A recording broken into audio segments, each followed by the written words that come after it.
que estéis aquí y a todos los que estáis conectados online. La verdad es que los tiempos han cambiado. Hemos pasado de tener el salón de actos lleno de gente a tener las inscripciones online con más de 200 personas hoy. Así que, bueno, vamos a tener una mañana intensa en la cual pues, vamos a celebrar la segunda jornada de salud global y medicina tropical del Hospital de Alcalá.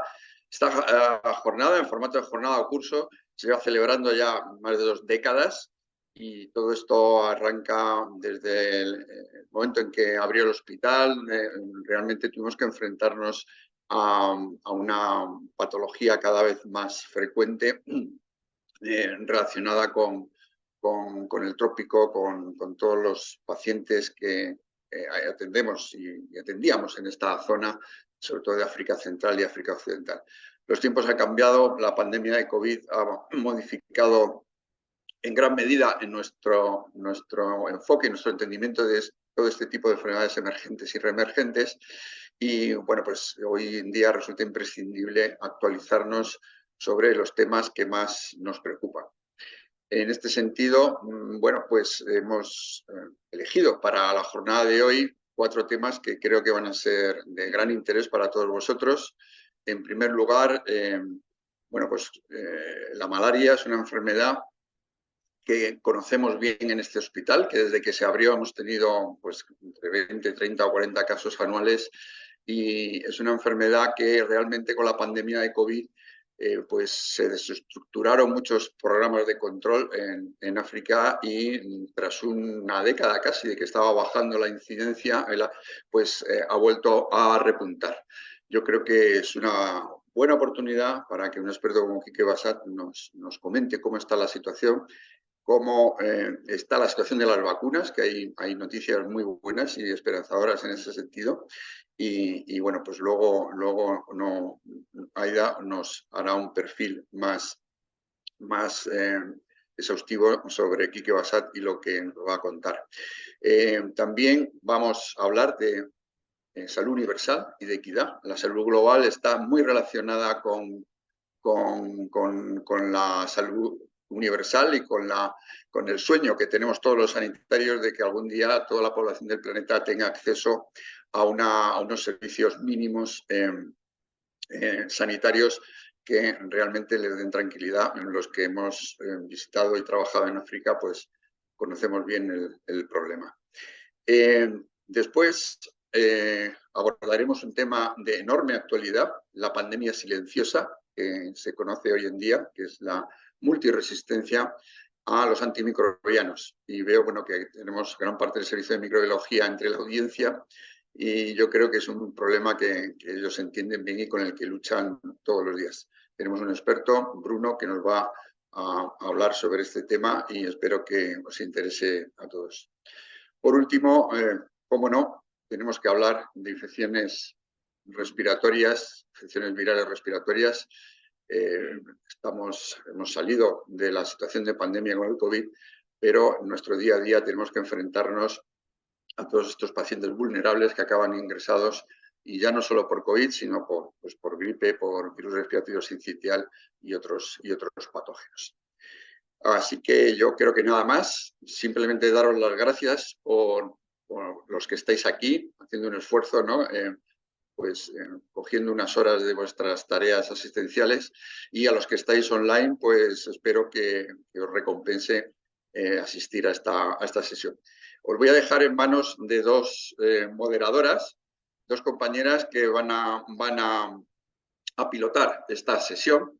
Y bueno, en primer lugar, pues Aida Gutiérrez es una compañera adjunta del Servicio de Medicina Interna, que es máster en Medicina Tropical también por la Universidad Autónoma de Madrid.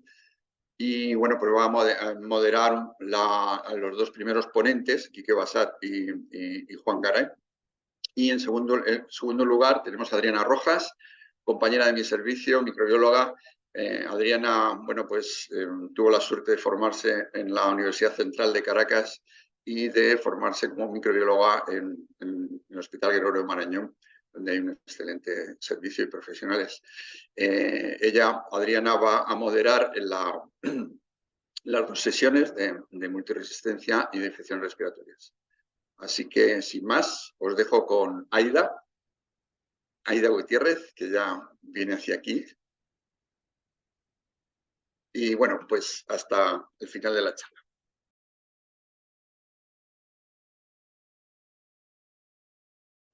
Bueno, buenos días a todos. Como bien ha dicho Juan, yo soy Aida, soy adjunta del Servicio de Medicina Interna de aquí del Hospital de Alcalá de Henares. Y lo primero, pues me gustaría agradecer a los organizadores que me hayan permitido participar en esta charla, que en ella vamos a tratar un poco el tema de la salud para todos y los retos en malaria y en equidad. Nuestra primera presentación corre a cargo de Quique Bassat. Comentar que va a ser online, entonces podéis ir dejando las preguntas en el chat y luego haremos una ronda de preguntas antes de pasar a la segunda. Y por presentaros aquí que Bassat es un pediatra investigador en epidemiología de las enfermedades infecciosas, especialmente a las que afectan a las poblaciones más pobres y vulnerables, y por eso se ha centrado más en la prevención y el tratamiento de la malaria en la infancia. Trabaja en el Instituto IS Global del Hospital Clínic Universitat de Barcelona, en el Centro de Investigación en Salud de Manisa en Mozambique y en la Unidad de Enfermedades Infecciosas Pediátricas en el Hospital de Sant Joan de Déu de Barcelona. Nos va a hablar un poco de la lucha contra la emergencia global de la malaria. Ahora. Muy bien. Muy bien, pues muy buenos días a todos. Gracias Aida, gracias Juan por vuestra introducción y por invitarme a compartir un ratito con vosotros hablando de malaria. Yo voy a intentar aportar una perspectiva muy de país de baja renta, que es diferente probablemente a la malaria que estáis más acostumbrados a ver vosotros en el hospital y que es una malaria importada y que evidentemente tiene una importancia enorme en nuestro país en cuanto a patología importada, pero que no tiene nada que ver con la carga general de la malaria en el mundo, que es esencialmente una enfermedad pediátrica y un poquito de mujeres embarazadas. He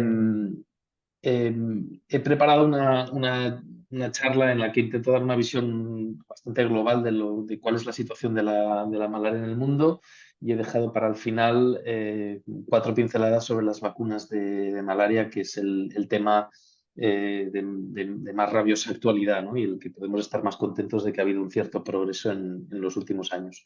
Pero me gustaría empezar hablando de quién y de cómo, ¿no? Y la malaria es una enfermedad transmitida por vectores, por el mosquito anófeles, por la hembra del mosquito anófeles, pero es una enfermedad parasitaria y que requiere que un mosquito infectado transmita el parásito a la persona a la que pica. Existen diferentes especies de malaria en humanos. En rojo los dos que son los más preocupantes o que deberían preocuparnos más, y en violeta el caso excepcional de la malaria zoonótica, que es Plasmodium knowlesi, que es una malaria que se transmite desde el mono al humano, no entre humanos, a través también de la picadura del mosquito, lógicamente.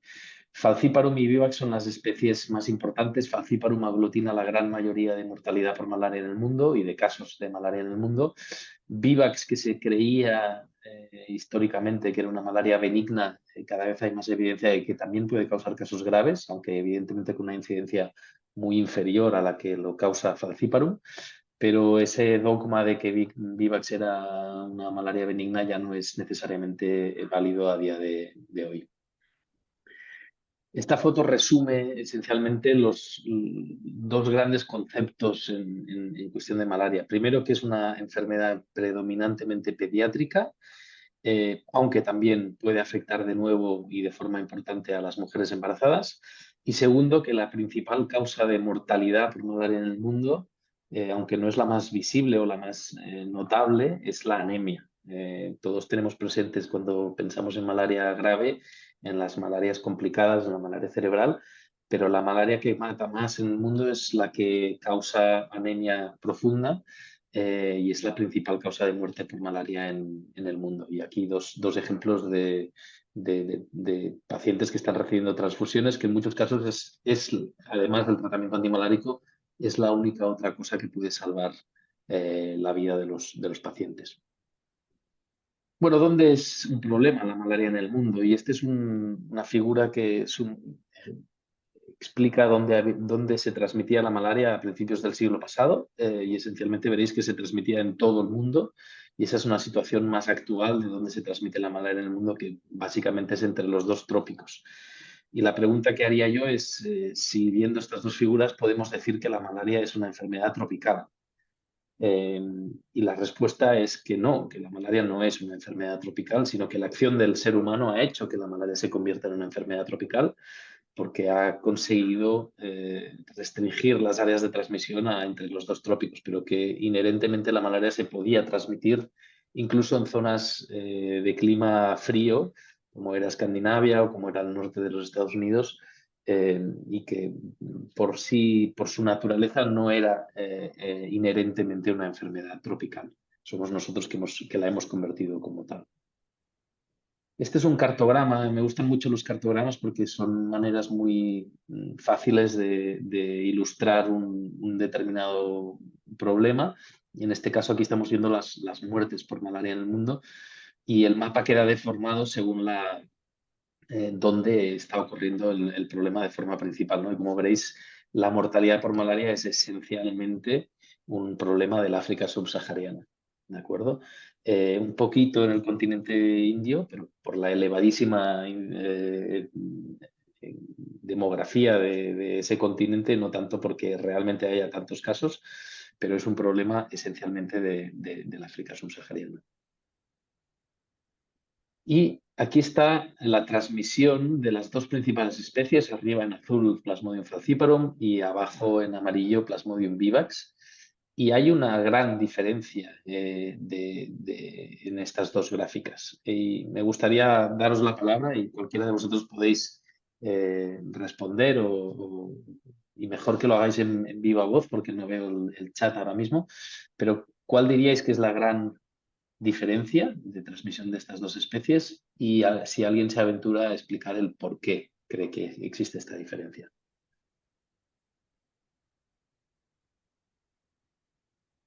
¿Algún valiente que se atreva, alguna valiente que se atreva a aventurar? Espera, que tenemos a uno. Lo que no sé si le vas a oír. Si Aida puedes hacer de transmisora del mensaje. Yo transmito el mensaje.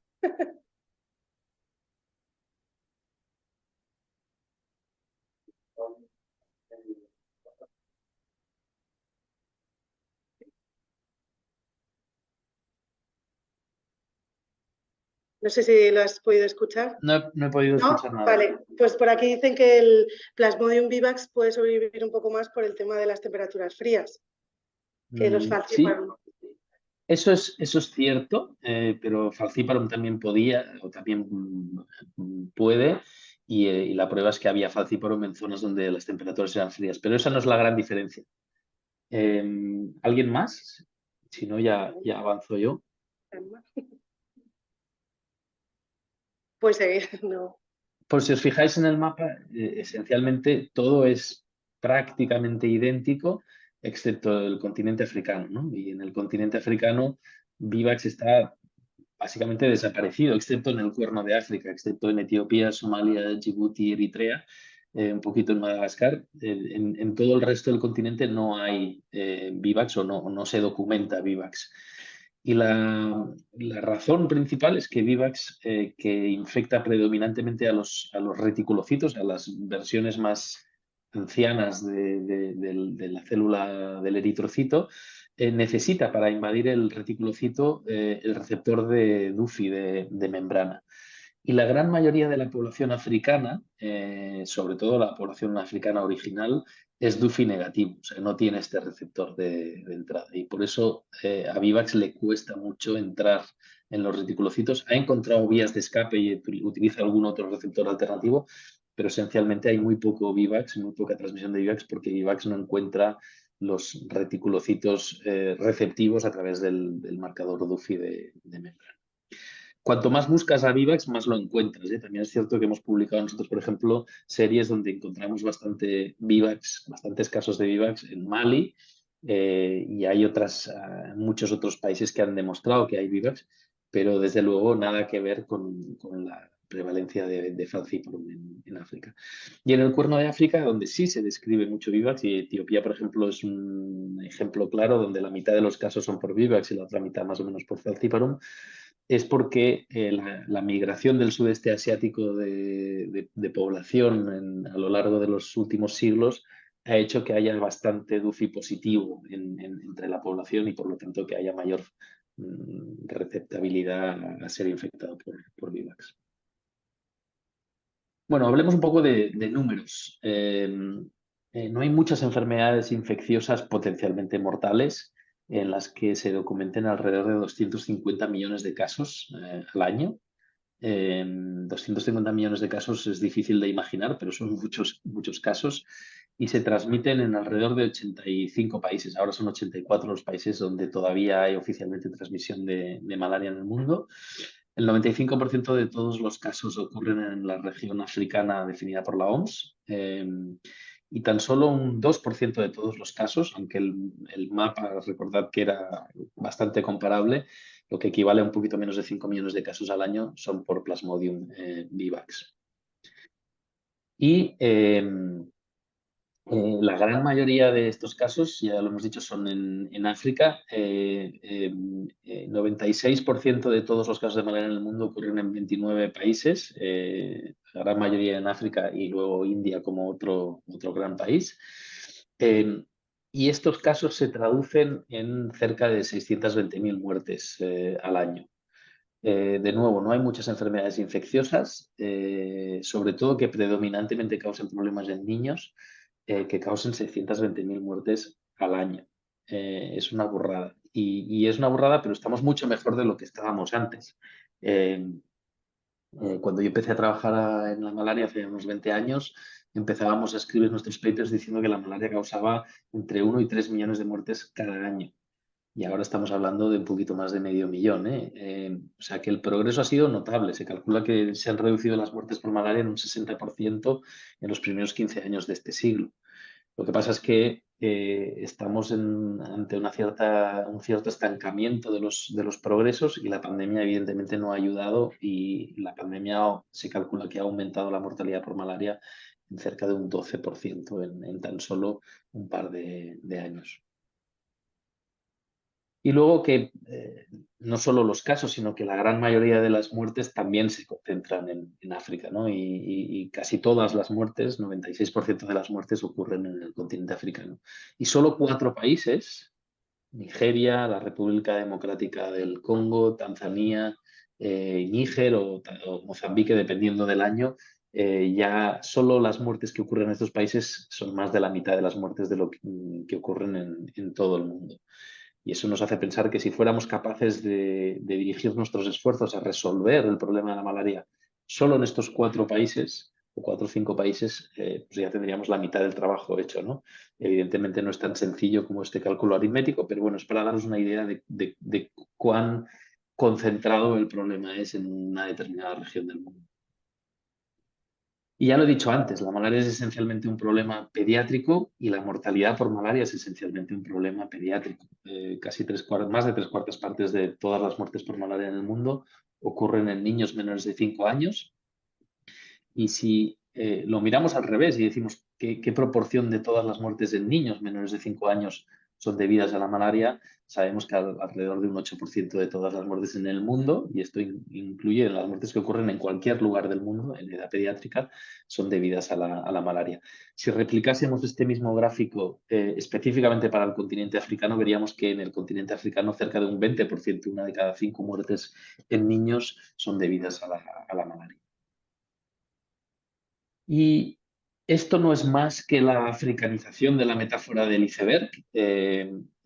Todos sabéis lo que es la metáfora del iceberg, pero cuando miras a un hipopótamo sumergido en el agua, muchas veces solo le ves las orejitas, pero el grueso del problema está sumergido y está invisible, ¿no? Y con esta figura lo que quiero transmitir es que una parte muy importante del problema de la malaria en el mundo no lo vemos porque ocurre fuera del sistema de salud y muchas veces ocurre a nivel del domicilio, ¿no? En las casas de los pacientes, que no llegan nunca al sistema de salud y que por lo tanto enferman y en muchos casos, por desgracia, acaban muriendo invisibles al sistema de salud. Y esto a veces también me gusta explicarlo con la metáfora de las capas de la cebolla, ¿no? Y cuando miras una cebolla, podríamos decir que el core, el centro del problema son las muertes por malaria. Hemos dicho 619.000 muertes al año. Alrededor de entre 1 y 2% de todos los casos de malaria en el mundo son malarias graves, las que pueden llevar a la muerte. Eso serían entre 2 y 4 millones de casos al año, de los cerca de 250 millones de casos que documentamos. Pero hay una gran incógnita, que son las infecciones asintomáticas, ¿no? Y todos vosotros sabéis, y con el COVID lo tenemos muy presente, que uno puede infectarse sin desarrollar síntomas de muchas enfermedades infecciosas. En la malaria ocurre lo mismo, y que las infecciones repetidas van construyendo una inmunidad natural parcial contra la enfermedad, lo que permite que toleres tener parásitos en sangre sin que estos parásitos necesariamente sean los causantes de sintomatología clínica. Lo que no sabemos es la carga, cuántas personas transportan parásitos que probablemente contribuyan, probablemente no contribuyen seguro a la transmisión de la malaria en el mundo, sin que contribuyan a la enfermedad individual de los que la transportan, ¿no? Y esa carga, esa dimensión de las infecciones asintomáticas es una gran desconocida, pero por poneros un ejemplo, en muchas zonas rurales africanas, si tú coges a 100 personas aleatoriamente y les haces una prueba de malaria, en muchos casos tendrás 50, 60, 80% de positivos, aunque ninguno de ellos esté enfermo o aunque una fracción muy pequeña de ellos esté enfermo. Con lo cual, a la hora de imaginarnos estrategias de eliminación de la malaria a nivel local o a nivel regional, tendremos que tener en cuenta estas infecciones asintomáticas que seguro contribuyen de forma muy notable a la transmisión de la enfermedad.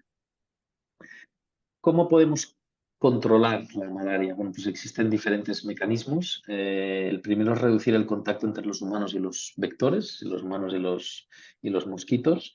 Y eso, la mejor manera de hacerlo es la utilización de redes mosquiteras. Y hay una razón muy simple que explique el éxito de las redes mosquiteras, que son una barrera física, pero también una barrera química, porque están impregnadas de insecticida. Cuando el mosquito toca la red mosquitera, no puede pasar a través de los agujeritos, que son más pequeños que el mosquito, pero también se expone a dosis letales para el mosquito de insecticida.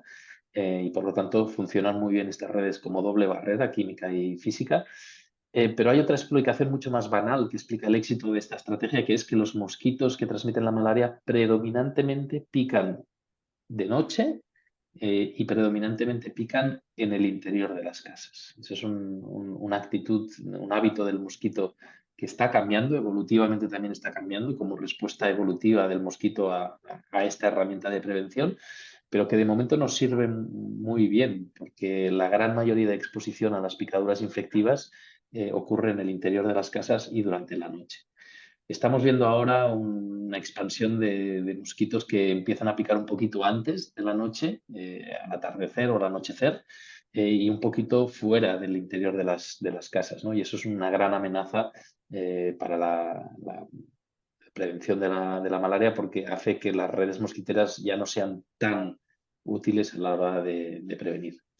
Pero esta es una de las grandes herramientas de prevención y la que más ha contribuido a la disminución de la mortalidad por malaria en los últimos años. Existen otras, como por ejemplo el uso de insecticidas de depósito de larga duración. Esta es una estrategia mucho menos coste efectiva porque requiere impregnar las paredes de las casas con un insecticida de larga duración que dura unos pocos meses, pero esto es un método mucho menos sostenible en el tiempo, ¿no? Requiere mucho trabajo para hacer esto. A la gente no le gusta que vengan y le impregnen su casa con un insecticida que tiene un olor y que tiene unos inconvenientes, pero es una metodología que se ha utilizado tradicionalmente durante muchos años. Y luego, por descontado, el uso de fármacos y de vacunas. Fármacos no solo para el tratamiento de los casos clínicos, que es evidente que es necesario porque si no es una malaria, es una enfermedad potencialmente mortal y si no la tratamos pues puede evolucionar rápidamente a una enfermedad letal, sino que también para su prevención. Todos vosotros seréis muy conscientes de que el viajero que va a viajar a una zona endémica de malaria puede hacer quimioprofilaxis, puede utilizar fármacos antimaláricos para prevenir la infección y estar protegido durante todo el tiempo que estará expuesto a posibles picaduras infectivas. La quimioprofilaxis no es evidentemente un método sostenible en zona endémica.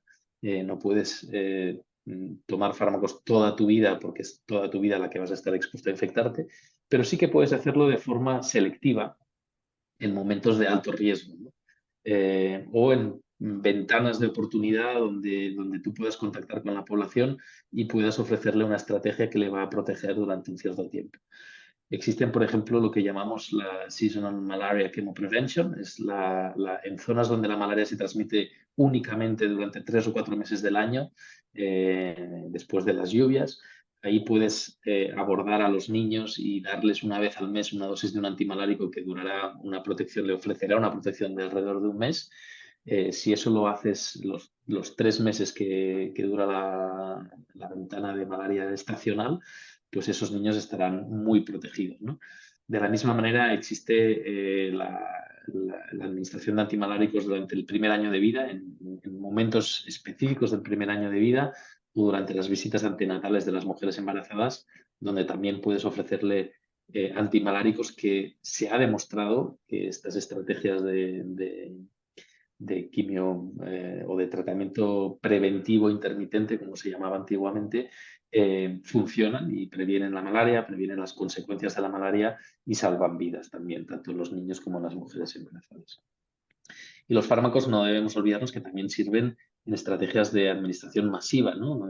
Como se hace para muchas otras enfermedades tropicales olvidadas, se puede también intentar abordar la disminución de la transmisión de la malaria tratando poblaciones de forma masiva, ¿no? Y, por ejemplo, durante la epidemia de ébola en el oeste de África, perdón, en el 2014 y 2015, pues 4 millones de niños en Sierra Leona fueron tratados en campañas de administración masiva de fármacos, porque la malaria mataba mucho más que el ébola, pero la gente tenía miedo de ir a buscar, ir a los centros de salud precisamente por la epidemia de ébola y no estaba tratando sus casos de malaria, y se organizó una campaña masiva de distribución de antimaláricos en las que se trató a más de 4 millones de personas, y eso redujo de forma muy sustancial la mortalidad por malaria durante la epidemia de ébola en Sierra Leona.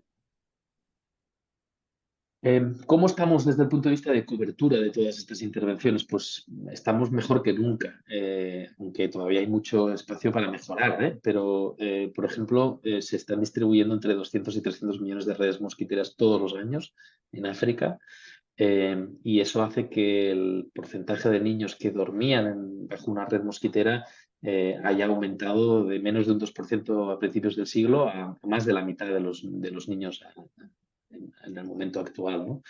Está distribuyendo antimaláricos de manera masiva. Alrededor de 250 millones de antimaláricos se distribuyen anualmente en las zonas donde la malaria es un problema. Y no solo se están distribuyendo los antimaláricos, sino también los test rápidos para diagnosticar la malaria. Y eso ha significado una democratización brutal del acceso al diagnóstico de la malaria. Antes de la llegada de los test rápidos, que fue alrededor del año 2010, la malaria se diagnosticaba o empíricamente, cualquier niño con fiebre equivalía a tener malaria hasta que no se demostrase lo contrario, y por lo tanto cualquier niño con fiebre se recomendaba que tomase un antimalárico en zonas endémicas de malaria. O bien se utilizaba la microscopía óptica, y la microscopía óptica funciona muy bien y sigue siendo el método de referencia, pero requiere electricidad, requiere agua corriente, requiere una infraestructura laboratorial que en muchos casos no estaba disponible en zonas endémicas, y por eso se hacía tanto tratamiento empírico, ¿no?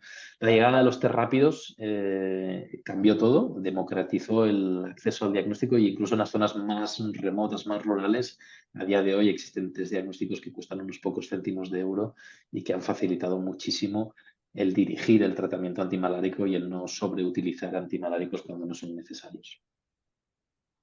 Pero también ha habido una enorme innovación en el mundo de la malaria, y hablábamos de los test rápidos, que han significado un antes y un después en el diagnóstico, pero, por ejemplo, también ha mejorado muchísimo las redes mosquiteras impregnadas de insecticida. Cuando yo empecé a trabajar en malaria, las redes mosquiteras se impregnaban localmente, llegaban grandes camiones llenos de insecticida, tú llevabas tu red y cada 3 o 4 meses tenías que reimpregnarla y eso evidentemente logísticamente complicaba mucho las cosas.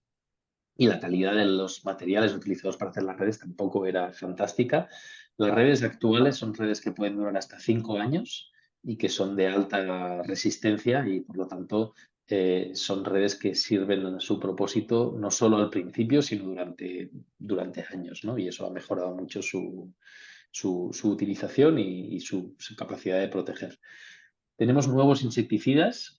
Por fortuna, el mundo de la agricultura también necesita los insecticidas y, por lo tanto, se invierte bastante en el desarrollo de nuevos insecticidas, aunque no haya grandes novedades en los productos que están disponibles, pero hay ciencia alrededor de la mejoría de los insecticidas y, por lo tanto, los peligros que acechan en relación al desarrollo por parte del mosquito de resistencias a los insecticidas, ya no hablo de las resistencias del parásito a los antimaláricos, sino del mosquito a los insecticidas, bueno, pues tenemos vías de escape posibles a través del desarrollo de nuevos insecticidas, aunque, repito, no haya unas grandes novedades en el mercado y que se tarde bastante en desarrollar nuevos insecticidas que sean seguros para su utilización en humanos. Tenemos ahí sí novedades en el desarrollo de nuevos tratamientos, aunque también tardan muchísimo los nuevos tratamientos, pero la gran novedad fue la llegada del artesonato endovenoso como reemplazo de la quinina, que era el fármaco que llevaba más de 400 años siendo utilizado para los casos de malaria y sobre todo para los casos de malaria grave. Y el artesonato parenteral tiene una superioridad de un 30% o disminuye la mortalidad por malaria en un 30%. Y eso lo hemos visto en el sudeste asiático en adultos y lo hemos visto en África en niños con 2 grandes ensayos que también marcaron un antes y un después en el tratamiento de la malaria. Y a día de hoy son los fármacos de elección y no se debe utilizar quinina a no ser que no tengamos otra opción, ¿no? Y luego la otra gran novedad de la que hablaré al final de esta charla son las vacunas contra la malaria. Ya no una sola, sino que tenemos por lo menos 2 vacunas que han sido recomendadas por la OMS y eso sí que ha sido una enorme novedad y que puede también marcar una gran diferencia. Este es el pipeline de desarrollo de los antimaláricos. En los 25 últimos años del siglo pasado, 75-2000, solo se desarrollaron 4 nuevos antimaláricos de los cerca de 1.500 fármacos que se licenciaron en todo el mundo para cualquier indicación, lo cual demuestra el poco interés por una enfermedad que, repito, causa 250 millones de casos y más de 600.000 muertes al año. Pero el pipeline de este nuevo siglo es algo más esperanzador. Aunque seguimos tardando entre 10 y 15 años en registrar un nuevo producto antimalárico y que haya muchos fármacos en las fases iniciales no garantiza que lleguen muchos fármacos a las fases finales, ¿no? Y muchos de estos fármacos mueren por el camino por temas de seguridad o por temas de incompatibilidades con otros fármacos o por cualquier otro problema. Pero por lo menos a día de hoy podemos decir que tenemos un pipeline algo más saludable del que teníamos a finales del siglo pasado. Pero bueno, a pesar de todas estas novedades, a pesar de los enormes progresos que hemos visto en los últimos 20 años, ahora tenemos una serie de peligros que nos acechan a la hora de controlar la malaria, ¿no? Y el primero es un peligro financiero, puro y duro. El estímulo para invertir en la prevención y en el tratamiento y en el control de la malaria que estuvo muy hinchado a principios de los 2000 y sobre todo a finales de la primera década de los 2000, con una nueva llamada a la erradicación de la malaria, primero por la Fundación Bill y Melinda Gates y segundo por la Organización Mundial de la Salud, se está deshinchando, ¿no? Ahora mismo se calcula que nos gastamos como comunidad de salud global cerca de 3.000 millones de dólares, 3 billones americanos, 3.000 millones por la nomenclatura española.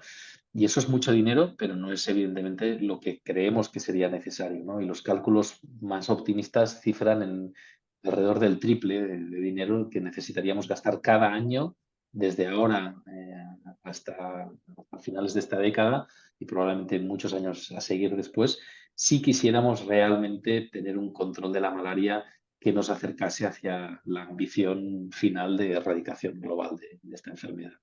Y como veis, estamos muy lejos de conseguirlo. Tenemos grandes brechas importantes de cobertura en algunas de las intervenciones. Hemos mejorado mucho en la cobertura de redes mosquiteras, pero es cierto que la mitad de los niños siguen sin dormir bajo una red mosquitera, con lo cual tenemos enorme espacio de mejora. Tenemos lo que os decía con el hipopótamo, con la metáfora del hipopótamo, y cerca de 60 millones de casos de malaria siguen sin ser diagnosticados primero y evidentemente tratados después, ¿no? Y eso es un problema importante. Y luego tenemos desafíos biológicos, y los desafíos biológicos tienen que ver con la resistencia a todo lo que utilizamos para tratar la malaria. Os aconsejo que miréis esta página de la OMS, del Programa Mundial de Malaria de la OMS, donde nos ayuda a localizar a través de mapas dónde se encuentran estos grandes desafíos biológicos, ¿no? La resistencia a los insecticidas por parte de los vectores, la resistencia por parte de los parásitos circulantes a los antimaláricos que utilizamos, y luego la distribución de las especies de vectores invasivas, tanto a nivel urbano, y ese es un gran problema. La malaria era sobre todo un problema rural, pero estamos viendo cada vez más vectores capaces de transmitir la malaria que viven muy felices en zonas urbanas donde ya no hay necesidad de acúmulos de agua tan grandes como veíamos en las zonas rurales. Y esto es uno de los grandes riesgos. Y luego la distribución de vectores que están empezando a picar en horarios diferentes y en exteriores, y a transmitir la malaria en esas condiciones, ¿no? Y eso es otro de los grandes desafíos. Y existe otro desafío que son la aparición de parásitos circulantes que no expresan los genes y por tanto no producen las proteínas que son las que captan los test diagnósticos rápidos. Y los test diagnósticos rápidos, sobre todo, están diseñados para medir o detectar las proteínas PFHRP2 o 3 de los parásitos. Y estamos viendo cada vez más parásitos circulantes que no expresan estas proteínas y que por lo tanto causan enfermedad, pero son invisibles en los test diagnósticos rápidos, y creemos falsamente que esa persona no tiene malaria porque el test rápido nos da un negativo, cuando en realidad sí que lo tiene. ¿Son realmente un problema estos problemas que estoy describiendo? Aquí veis el mapa de distribución de la resistencia a los antimaláricos, y como veréis, donde está el grueso del problema en el mundo es en África subsahariana, pero también en el subcontinente indio y en el sudeste asiático. Pero tenemos un problema porque los piretroides, que son los insecticidas que se utilizan únicamente o principalmente para el rociamiento de las redes mosquiteras, del tratamiento de las redes mosquiteras para que estas sean también una barrera química, pues vemos que en gran parte del mundo tenemos niveles de resistencia importantes a estos fármacos, ¿no? Cuanto más rojo, más severo el problema de resistencia. Y luego que no tenemos muchas otras alternativas. Aunque se estén desarrollando nuevos insecticidas, estos son más caros, tenemos menos capacidad de hacerlos llegar a aquellos lugares donde son importantes y por lo tanto no tenemos muchas otras alternativas a los antimaláricos, a los insecticidas que se utilizan para el tratamiento o la prevención de la transmisión contra los vectores. Tenemos un problema histórico de aparición de resistencias a los antimaláricos. También muchos de los fármacos que se han utilizado históricamente ya son inservibles y no podemos contar con ellos. La cloroquina es el ejemplo paradigmático de aparición de resistencias en los años 60. Primero en el sudeste asiático y poco después en América, pero la cloroquina a día de hoy solo puede utilizarse en aquellas zonas del mundo donde Vivax, y ya no falciparum, nunca se puede utilizar para falciparum, pero sí Vivax sigue siendo sensible y no quedan muchos espacios donde esto ocurre. Y la aparición de resistencias generalizadas a la cloroquina en África a partir de los años 70 hizo aumentar en paralelo la mortalidad por malaria en África y por lo tanto en todo el mundo. Y el gran problema que tenemos a día de hoy es que el tratamiento de elección en todo el mundo, que ya son las combinaciones derivadas de las artemisininas, estamos empezando a ver no resistencia, pero sí tolerancia parcial, ¿no? O resistencia parcial. Lo que quiere decir que necesitamos tratamientos más largos y mayor cantidad para obtener el mismo resultado, ¿no? Y esa resistencia apareció primero en el Mekong, en la zona del Mekong, en la región fronteriza entre Camboya, Tailandia, Laos, Myanmar, Vietnam, y estamos viendo que cada vez más ahora no se puede utilizar las artemisininas, o se tienen que utilizar de manera diferente, o se tienen que combinar con un tercer fármaco, o se tienen que cambiar las combinaciones de artemisininas para que sigamos obteniendo las mismas tasas de curación. Y lo que preocupa más no era si aparecerían estas resistencias en África, sino cuándo aparecerían, y por desgracia ya han aparecido de forma independiente, con mutaciones diferentes de las que se circulan o que se observan en el sudeste asiático, y ya tenemos evidencia de aparición de resistencia o de tolerancia parcial a las artemisininas en el este de África. Y este problema que os he mencionado de las resistencias a los test diagnósticos, o sea, la no expresión de las proteínas PFHRP2 o PFHRP3, eso también es un problema que está creciendo y que en algunas zonas del mundo hasta un 20% de los parásitos circulantes no expresan estas proteínas, ¿no? Y eso evidentemente es un problema. Y este paper del New England, bastante reciente, describe el doble problema de resistencia tanto a las artemisininas como a los test diagnósticos rápidos en una zona de Eritrea del mundo, lo que evidentemente compromete el control regional en esa zona de forma importante. Para vuestra tranquilidad, no existe todavía ningún parásito en todo el mundo que no pueda ser tratado con alguno de los tratamientos antimaláricos que tenemos disponibles, pero en muchos casos las primeras líneas que los países proponen para el tratamiento de la malaria pueden estar empezando a fallar, y por lo tanto tenemos que tener un pensamiento a largo plazo de cómo vamos a gestionar esta, ya no emergencia, porque ya han emergido, ya han aparecido estas mutaciones que confieren esa resistencia parcial, pero si no, cómo vamos a controlar su expansión, ¿no? en todo el continente africano y en todo el resto del mundo. Tres palabras, ya me acerco a las vacunas y al final de esta charla, pero tres palabras sobre el COVID y la malaria.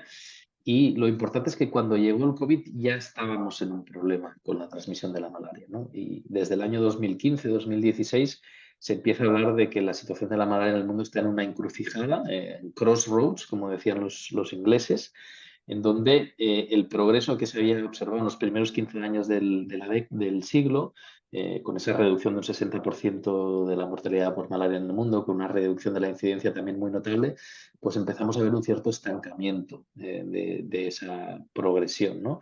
Y una situación donde se empiezan a levantar las alarmas y decir que, bueno, si no hacemos algo, ya todo este progreso que hemos visto en los primeros 15 años vamos a empezar a perderlo, ¿no?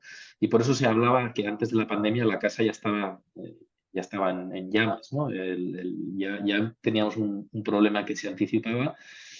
Y evidentemente cuando empezó la pandemia, pues todos los que nos dedicábamos a la malaria tuvimos mucho miedo, no solo por el efecto de la pandemia a nivel de mortalidad directa por el COVID en el continente africano, sino que también por cómo podrían ser los efectos indirectos de las estrategias de contención del COVID en relación a la malaria.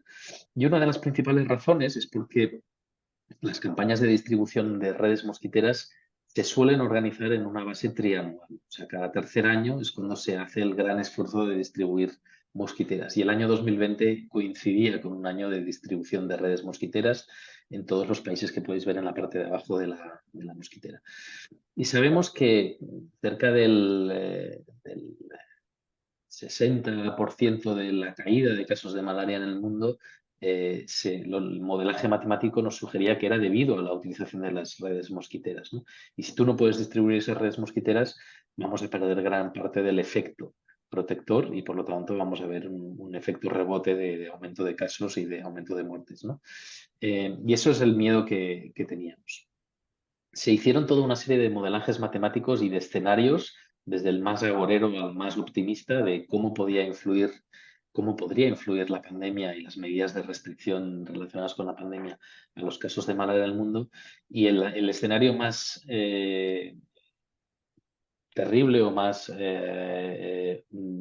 pesimista decía que la mortalidad por malaria podría multiplicarse por 2 y pasar de una mortalidad de cerca de 386.000, y esto estamos hablando de mortalidad en África, a más del doble de los casos.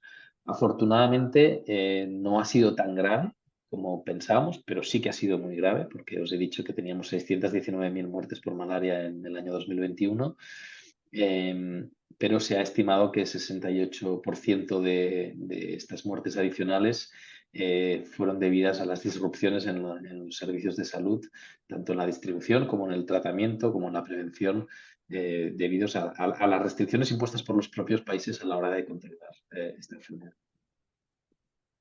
Bueno, y dejadme que acabe ya con 4 ideas sobre las vacunas de la malaria y de cuán largo ha sido el camino que nos ha llevado a tener no solo 1, sino 2 vacunas contra la malaria disponibles. Pero el desarrollo de la vacuna RTSS, que es la que yo conozco mejor y en la que he estado involucrado, se retrotrae a 40 años atrás, ¿no? A finales de los años 70, cuando se clona el gen del circunsporozoito, que es una proteína que expresa el parásito en el momento que entra en el organismo, cuando el mosquito nos infecta, porque esta será la base del constructo de la vacuna candidata. Y el primer diseño experimental de prototipo de vacuna de malaria se hace a finales de los años 80 por la precursora de lo que es ahora GSK, que en la época era SmithKline Beckman, que produce este primer prototipo, y el primer ensayo en humanos, en voluntarios sanos, se realiza en Estados Unidos. ¿Cómo se hace un ensayo de una vacuna de malaria en voluntarios sanos? Bueno, pues se expone a los voluntarios sanos a las picaduras infectivas de mosquitos, se coge un vaso lleno de mosquitos, se le pone encima del brazo al humano, se le deja ese vaso durante 1 hora puesto, y los mosquitos que están dentro te pican y te infectan de malaria, ¿no? Y eso con aprobaciones éticas por el medio, evidentemente, pero esa era la manera que teníamos tradicional de testar en voluntarios nuevos fármacos o nuevos tratamientos contra la malaria, si no estábamos trabajando directamente en zonas endémicas.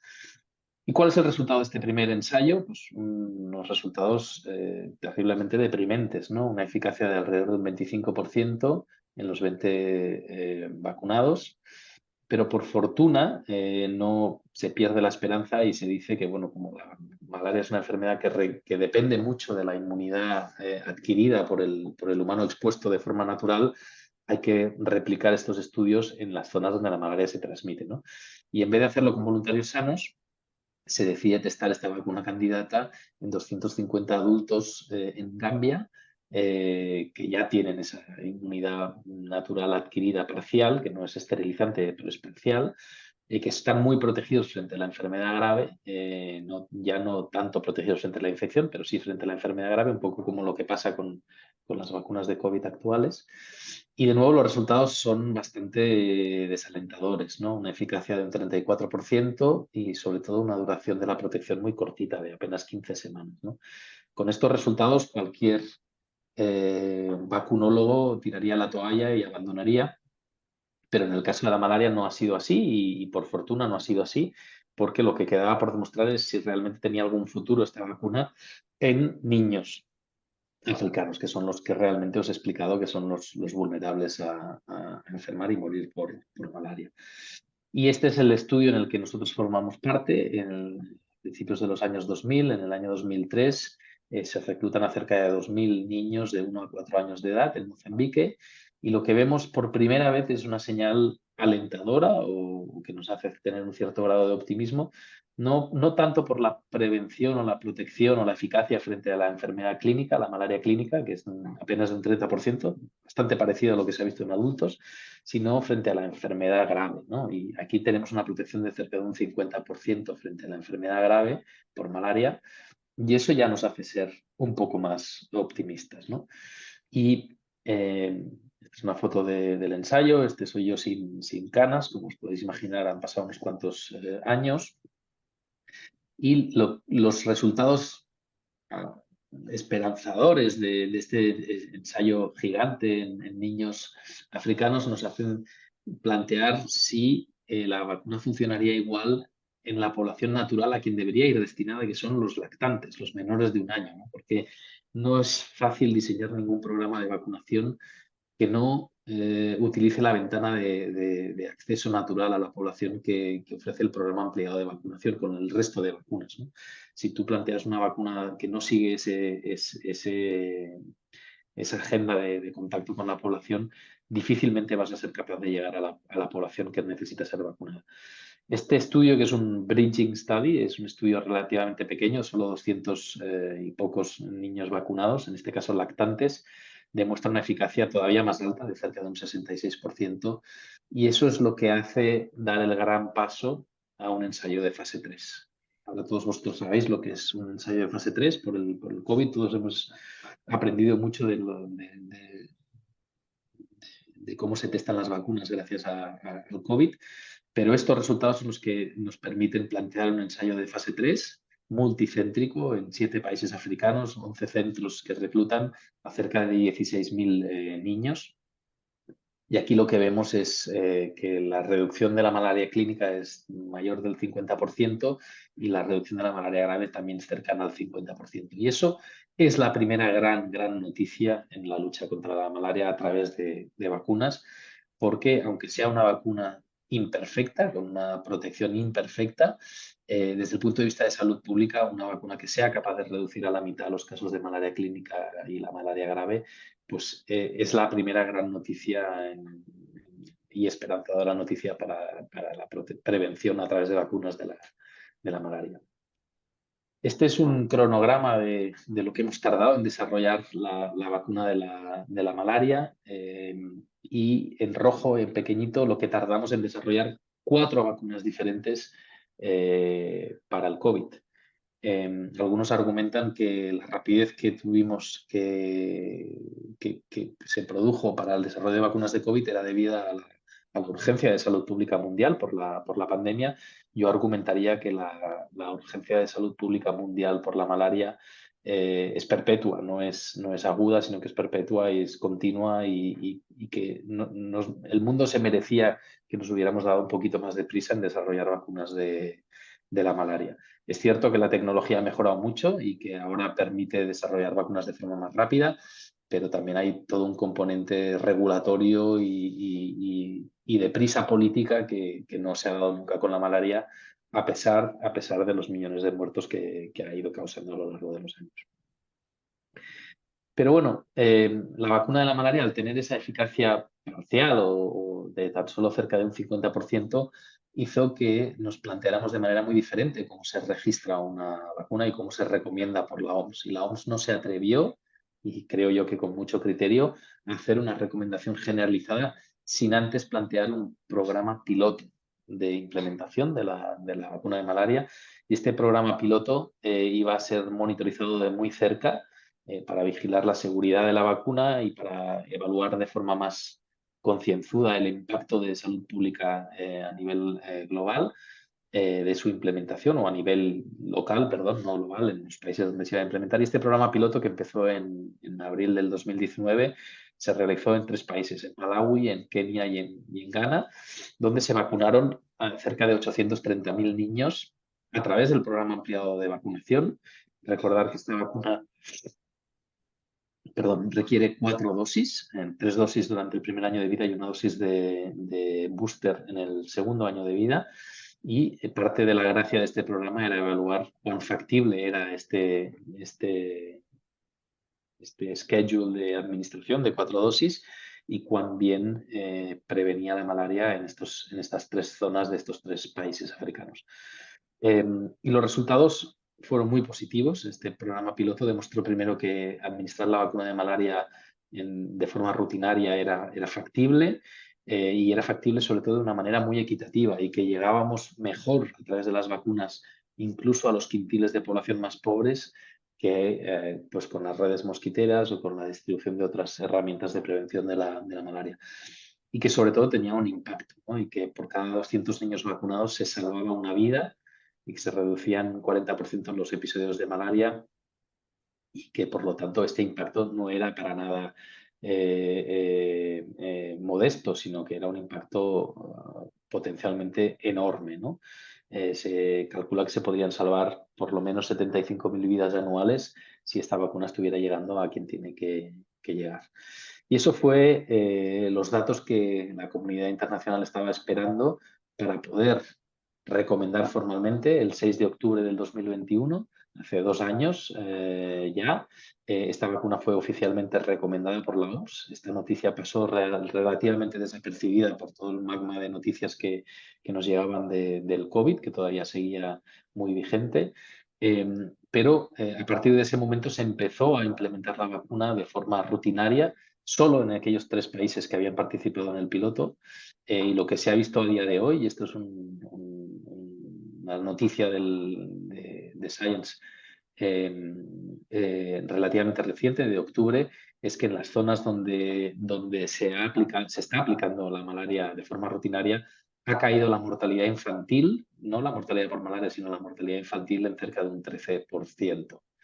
Y eso es enorme. Eso es enorme y demuestra no solo la mortalidad asociada que tiene la malaria, sino cómo la malaria contribuye también a muchas otras causas de mortalidad infantil, aunque sea de forma sinergística y periférica o indirecta. Pero tenemos todavía algunos cuantos desafíos a resolver. El primero, el enorme cuello de botella en la capacidad de producción de esta vacuna. La capacidad de producción de la vacuna de RTS ahora mismo se estima que es de cerca de 18 millones de dosis anuales. Recordad que cada niño necesita 4 dosis de esta vacuna y que cada año nacen cerca de 46 millones de niños en África. Quizá 35 o 40 en zonas donde la malaria es endémica. Y que por lo tanto estamos muy lejos de las dosis que necesitaríamos para cubrir a cada niño que nace en zona endémica. Y se estima que ahora mismo necesitaríamos entre 40 y 60 millones de dosis que se produjesen con un crecimiento relativamente rápido hasta 80 y 100 millones de dosis de aquí al año 2030. Y eso implica que tenemos que por lo menos doblar o triplicar nuestra capacidad actual de producción. Y GSK acaba de prometer 18 millones de dosis adicionales que se distribuirán entre 12 países que han aplicado para recibir estas vacunas entre el 2023 y el 2025. Pero recordad que cuando se aprobaron las primeras vacunas de COVID, tardamos literalmente días en poder distribuir millones de estas dosis. Y ahora tenemos esta vacuna aprobada desde hace 2 años y todavía estamos tardando una eternidad en distribuir unos pocos millones de dosis. Y eso es un problema importante que tenemos que ser capaces de resolver. La aprobación de la nueva vacuna R21 Matrix M, que es una vacuna producida por Oxford y muy parecida a la vacuna RTS, con un constructo antigénico muy parecido, con un adyuvante diferente y un poco más barato, que hace que la vacuna sea más barata de producir, cerca de la mitad del precio que cuesta la RTS. Eso va a contribuir de forma muy notable a resolver estos cuellos de botella que estaba mencionando, ¿no? Y los productores, que es el Serum Institute de India, prometen que se podrían producir 100 millones de dosis anuales, y si eso es cierto, eso nos permitiría pues llegar prácticamente a todos los niños que necesiten esta vacuna en África, con la combinación de las dos por descontado. Las dos vacunas son comparables en eficacia y por lo tanto sería una estrategia complementaria, ¿no? Una no reemplazaría a la otra. Y acabo, y esta es mi penúltima diapositiva. La reducción en la carga de malaria mejora dramáticamente cuando se aplican las estrategias de forma sinergística y no cuando se usan de forma conjunta y no cuando una reemplaza a la otra. Y en ese sentido, las vacunas de malaria no son la bala mágica que van a resolver el problema de la malaria, sino que son el catalizador que hará que todas las otras intervenciones funcionen mejor, ¿no? Y que contribuyan conjuntamente a reducir la eficacia. Y esta gráfica lo que ilustra es que cuando mezclas intervenciones, el impacto en la reducción de la carga de malaria es multiplicativo casi, ¿no? Por ejemplo, cuando sumas la RTS a las redes mosquiteras y a la quimioprofilaxis estacional, podrías reducir en un 92% la carga de enfermedad por malaria, ¿no? Mucho más que cualquiera de estas intervenciones por sí solo. Y ese es el mensaje, ¿no? Y la combinación de estrategias nos ayudará a seguir reduciendo la carga de malaria en el mundo y a reemprender esa senda de reducción que era tan positiva y que habíamos visto en los primeros 15 años de este siglo. Y aquí acabo, esta es mi última slide y cualquier pregunta que tengáis, voy a dejar de compartir y así nos vemos las caras. Estoy aquí listo para responderlas. Muy bien, muchas gracias, Quique. No sé si por aquí hay alguna pregunta y mientras se animan por el chat. Vale, te transmito la pregunta, a ver. Sí.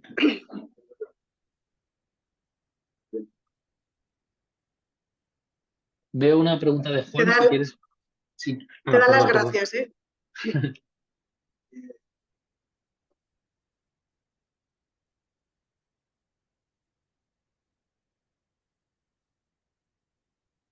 Veo, si quieres empiezo, Aida, con las dos preguntas que hay en el chat, porque no oigo nada. Espera, que me están haciendo una pregunta por aquí.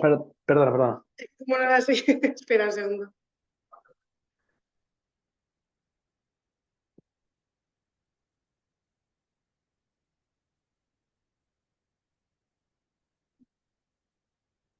Vale, me pregunta por aquí si sabes cómo va el tema de los estudios en fase 2 de las vacunas de ARN mensajero para la malaria. Sí, es todo bastante secreto, pero Pfizer-BioNTech está trabajando en eso. Yo no sé si están listos todavía para estudios de fase 2.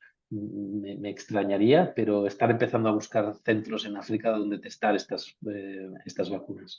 Y en ese sentido se está avanzando. Hay un entusiasmo generalizado con las vacunas de mRNA para cualquier patógeno.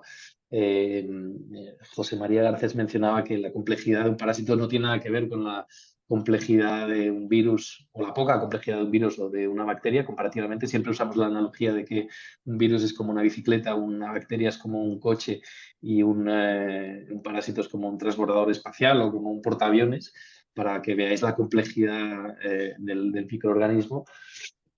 Y realmente eso también es una de las principales explicaciones de por qué se ha tardado tanto, ¿no? Pero yo estoy seguro que si hubiera habido una voluntad política o si la malaria hubiera seguido afectando a los países ricos, no hubiéramos tardado 30 y pico años en tener la vacuna de la malaria lista y en poder implementarla, ¿no?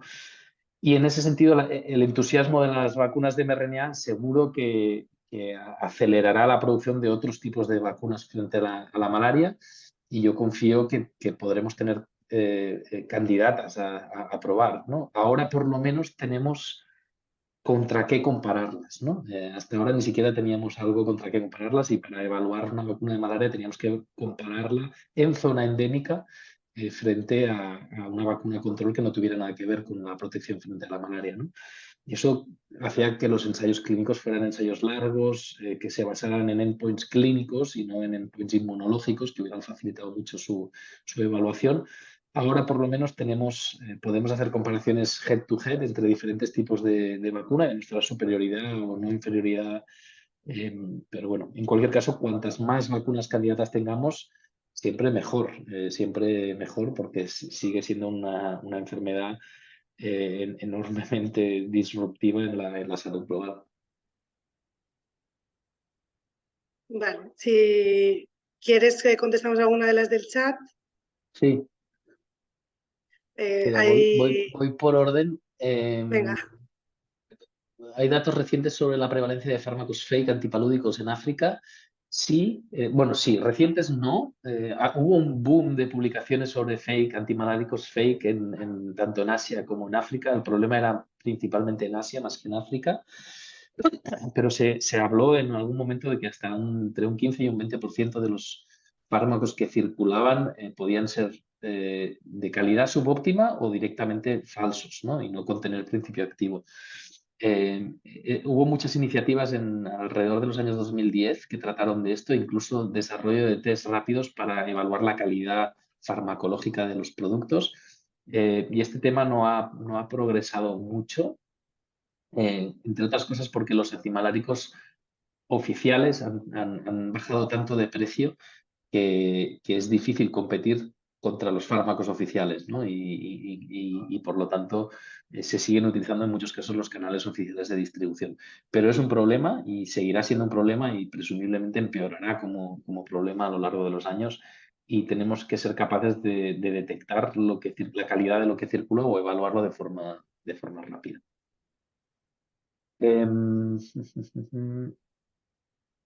Se están desarrollando test rápidos. Los test rápidos. Sí, con diferentes antígenos. Sí, ya existían, ¿eh? Existen otras proteínas del parásito, como por ejemplo la LDH parasitaria, que ya era la base de muchos test rápidos existentes. Lo que pasa que eran de menor calidad estos test y muchos de los test que evalúan otras especies que no sean Falciparum utilizaban la PL-LDH para testar, porque esa está más conservada entre diferentes especies y ahora se está empujando por ese lado y a través de otros antígenos, lógicamente. Pero no hay muchas alternativas, ¿no? Por lo menos tenemos test registrados y que se pueden comprar y que se pueden utilizar, pero no hay muchas alternativas. ¿Qué más? ¿Podrías comentar algo sobre la fiabilidad de datos sobre incidencia de la malaria en los distintos países? ¿Datos OMS frente a datos locales? Sí. Una de las ventajas de los test diagnósticos rápidos es que le aporta una credibilidad ciertamente mayor a los datos de prevalencia de malaria o de incidencia a nivel local, generados a nivel local. En el pasado, cuando tú preguntabas a un ministerio y te decían, sí, el 40% de nuestros cross-seccionales, el 40% de la población es positiva, o en los pacientes con fiebre el 80% tienen malaria, no tenías una credibilidad muy alta porque la fuente diagnóstica no siempre era fiable.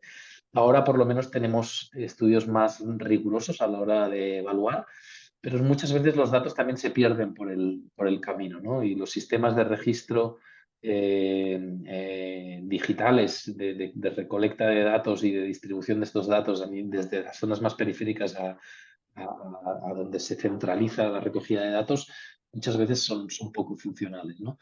Con lo cual, siempre hay que ser ciertamente algo escépticos de los datos que producen los países, pero se ha hecho un esfuerzo muy grande en los últimos años para mejorar esos sistemas de captura. Y yo diría que los datos que publica cada año la OMS a través del World Malaria Report, que está a punto de publicarse, se publicará el próximo 30 de este mes, son ahora mucho más fiables de lo que creíamos hace 10 años. Hace 10 años, en el 2013, se publicaron datos de dos fuentes diferentes de mortalidad por malaria en el mundo y había 500.000 de muertes de diferencia entre los datos de la OMS y los datos del Global Burden of Disease, ¿no? Y si eres tan malo que te equivocas por 500.000, sea quien sea el que se haya equivocado, que probablemente se han equivocado los dos, quiere decir que lo estás haciendo muy mal, ¿no? Y creo que a día de hoy se acercan mucho más las estimaciones de casos de malaria en el mundo porque la recogida de datos está siendo bastante mejor de lo que se hacía en el pasado.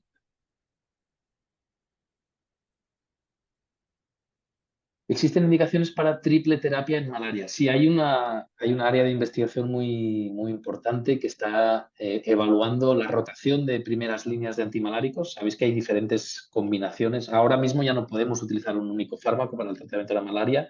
La recomendación es que siempre sea en combinación de por lo menos 2 antimaláricos y hay por lo menos 5 combinaciones con artemisininas y diferente partner drug, ¿no? Y cada país pues elige la que cree que es más conveniente.